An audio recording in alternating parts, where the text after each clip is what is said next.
我舅他妈要上三亚了，我妈张着大伙来家小聚一道。这老年人效率真高，恨不得上个月就把菜单定了。有这个茄汁素鲫鱼，还有这个辣椒炒肉拌的小锅饭。我舅点了一个椒年的大席肘子，他说太馋了，2年没吃席了，要是再吃不上，只能年底给我舅妈办一下子二婚了。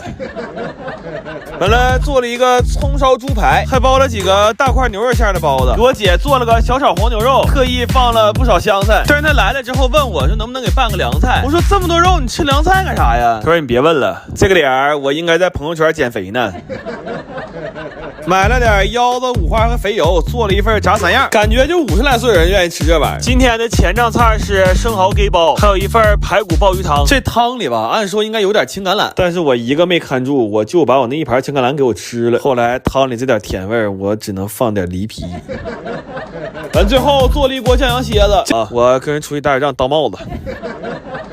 来吧，吃上香了，喜肘、牛包、窝腰、炒牛、排鱼、酱蟹、烧排、酥鱼、蚝鸡、炸三、锅饭、美酒，就这么几个菜，我们先吃上了。我最近要肘子配方太多了，我发一个家庭版本的文字教程吧。料指定是没毛病，我乃300多个肘子试出来的，但咸淡你们就自己掌握吧。你要这都不能自己动手试一下的话，我真的我就差他妈喂你了，宝子。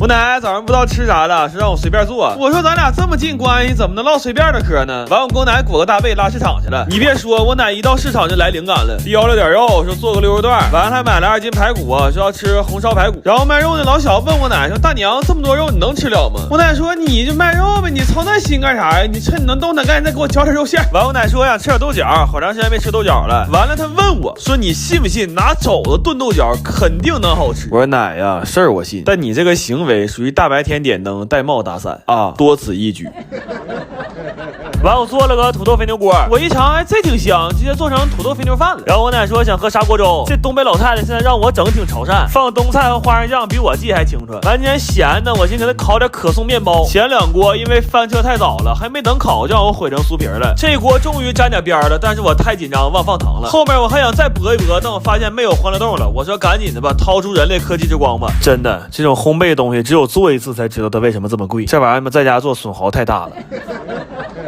然后做了个爆蛋豆腐，用的这个九阳大魔王爆炒不粘锅。说心里话，这锅本来想打假来着，结果种草了。他这玩意儿是真不粘，因为用了黑科技，而且就这钢铲子我夸夸往里怼啊，用钢丝球刷都没事。这鸡蛋煎完了，锅也挺干净。再一个，这锅不沉，我又能开始颠勺了。我来不香香了，爆豆、土牛饭、红骨、潮州、外包、溜段。